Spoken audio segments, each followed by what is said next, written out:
Scene 7, The Great Food Fight. After their eventful day at the World's Fair, the group decided to end the evening with a nice dinner at a fancy restaurant. Ricky had made reservations at a well-known Italian place, hoping to impress everyone with his connections. As they entered the restaurant, they were greeted by the maitre d', who led them to a large table in the center of the dining room. The atmosphere was elegant, with soft music playing and candles flickering on the tables. Lucy, ever the curious one, couldn't help but notice a famous opera singer dining at a nearby table. "Ricky, look! It's Maria Bellini. We have to get her autograph." Ricky, trying to keep things calm, whispered, "Lucy, let's not make a scene. We're here to enjoy dinner." But Lucy was already on her way to Maria's table, with Ethel following close behind. "Excuse me, Miss Bellini, I'm a huge fan. Could I please have your autograph?" Maria, gracious as ever, smiled and agreed. As she signed Lucy's napkin, Ralph and Ed were busy perusing the menu, trying to decide what to order. "I think I'll have the spaghetti and meatballs," Ralph said, his mouth watering. "Good choice, Ralphie boy," Ed replied. "I'll go with the lasagna." Scene 8, The Spaghetti Incident. As the food arrived, the group dug in with gusto. Everything was going smoothly until Lucy, in her excitement, accidentally knocked over a bowl of spaghetti, sending it flying across the table and landing squarely on Ralph's head. "Lucy!"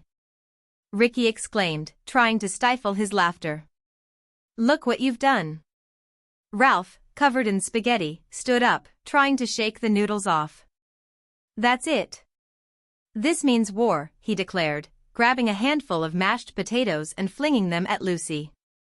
Before anyone knew it, the entire table was engaged in a full-blown food fight. Meatballs, breadsticks, and salad flew through the air as the diners around them watched in shock and amusement. Alice and Trixie tried to restore order, but it was no use. The chaos continued until the restaurant manager, a stern-looking man with a thick mustache, stormed over. "Enough. You are all banned from this restaurant," he shouted, pointing to the door. Scene 9, The Aftermath. As they were escorted out, the group couldn't help but laugh at the absurdity of the situation. "Well, that was certainly a memorable dinner," Ricky said, wiping sauce off his jacket. "Yeah, and I think I still have some spaghetti in my hair," Ralph grumbled, but even he couldn't suppress a chuckle. Lucy, ever the optimist, smiled. "At least we had fun, right? And we got to meet Maria Bellini." As they walked down the street, still laughing and joking, they realized that despite the mishaps and misunderstandings, they had formed a bond that would last a lifetime. And who knew what other adventures awaited them in the big city? Scene 10, The Television Debacle.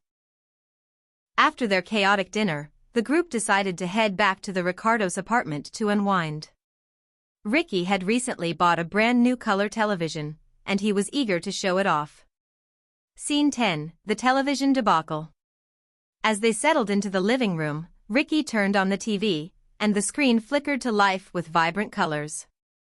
"Isn't it amazing?" Ricky beamed.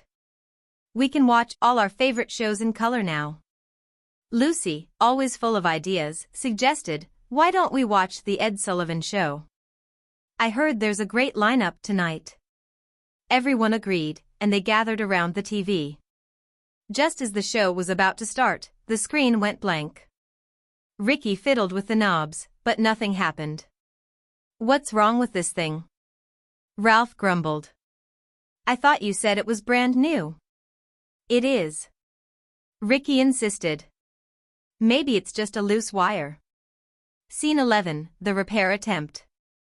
Determined to fix the TV, Ricky and Ralph decided to take a look inside. They unplugged it and carefully removed the back panel. As they poked around, Lucy and Ethel couldn't resist getting involved. "Be careful, Ricky," Lucy warned. "You don't want to break anything." "Don't worry, Lucy. I know what I'm doing," Ricky replied confidently. Just then, Ed, who had been watching from the sidelines, had an idea. "Hey, Ralphie boy, maybe it's the antenna. Let's try adjusting it." Ralph climbed onto a chair and reached for the antenna, but in his usual clumsy fashion, he knocked over a vase, which shattered on the floor. Startled, Ralph lost his balance and fell, pulling the antenna down with him. Scene 12, The Unexpected Broadcast. As Ralph hit the floor, the TV suddenly sprang to life, but instead of the Ed Sullivan Show, it was broadcasting a live news segment from the World's Fair. The reporter was talking about a new exhibit featuring a giant robot. "Look at that!" Lucy exclaimed. "We have to go see it." Ricky, still holding a screwdriver, sighed. "Lucy, we just got back from the fair." "But Ricky, it's a giant robot. We can't miss that." Lucy pleaded.